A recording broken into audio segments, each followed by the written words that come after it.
¿Qué es el pecado? ¿Qué me pasa si peco? Si el origen del mal estuvo en Satanás, ¿por qué Dios no lo destruyó? ¿Hay pecados pequeños y pecados grandes? No existe ninguna consecuencia por pecar. El pecado es relativo.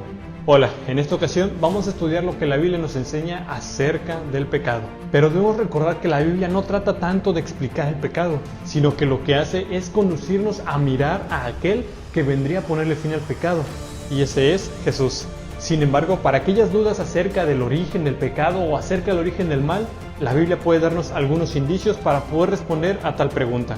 En Ezequiel capítulo 28 se nos describe la historia de alguien, conocido como Lucifer, y a él se le describe como un ser perfecto desde que fue creado, pero tenía un atributo especial. La Biblia dice que él era un querubín protector, y un querubín protector o cubridor, ¿a dónde nos lleva?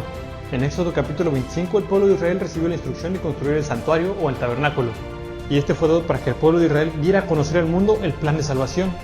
Dentro de este tabernáculo se encontraba el lugar santísimo, que era un símbolo del trono de Dios en el santuario celestial. Y en ese lugar santísimo fue colocada el arca del pacto, donde se encontraba la ley de Dios. Y encima del arca fue colocado el propiciatorio, que era un símbolo del trono de Dios. Este propiciatorio descansaba sobre el arca del pacto, que tenía dentro la ley de Dios. Y podemos entender que el fundamento del trono de Dios es su ley. Y a cada lado del propiciatorio se encontraban dos querubines, los cuales tenían señal de reverencia. Y entendemos que la función de estos querubines era proteger o defender la ley de Dios. Entonces el trabajo de Lucifer en el cielo era defender y proteger la ley de Dios. Ezequiel 28 continúa diciendo acerca de Lucifer: perfecto eres en todos tus caminos desde el día en que fuiste creado hasta el día en que en ti se halló maldad. Primero de Juan nos dice que maldad es pecado, y que todo aquel que comete el pecado transgrede la ley de Dios, porque pecado es la transgresión de la ley de Dios. Entonces Lucifer dejó de proteger la ley de Dios, cometió pecado. En Apocalipsis encontramos que Lucifer engañó a la tercera parte de los ángeles en el cielo. ¿Pero cómo fue que lo hizo? ¿Acaso les dijo que si querían ser malos? Isaías 14 muestra que los deseos de Lucifer eran ser semejante al Altísimo. ¿Pero qué tiene de malo ser como Dios o semejante al Altísimo? Lucifer no quería ser semejante a Dios en carácter o en bondad o en justicia, sino que él ambicionaba su poder al decir que él pondría su trono en el monte santo de Dios. Lucifer comenzó a decir que había otra forma de ser como Dios sin su ley, porque la ley de Dios es un reflejo de su carácter. Así que el cielo quedó dividido en dos partes, los que estaban de parte de Dios y los que estaban de parte de Lucifer. ¿Y por qué Dios no juzgó entonces y destruyó a Lucifer?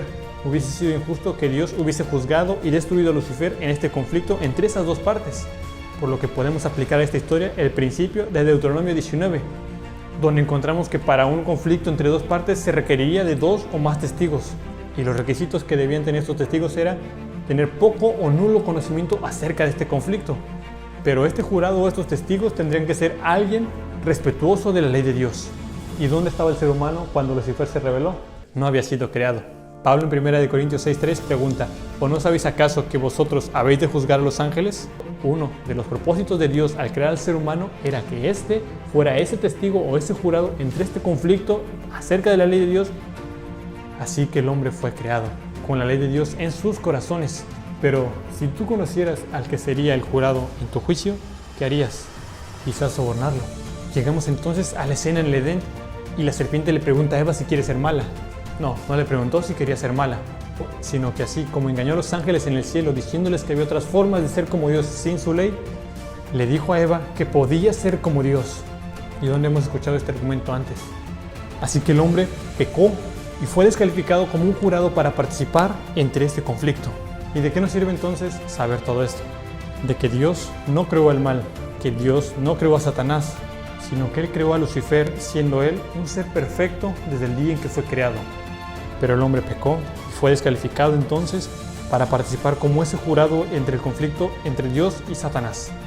Sin embargo, el Evangelio llegó para restaurar al hombre, para regresarlo a la condición en la que se encontraba antes de la caída. Y esta historia continúa.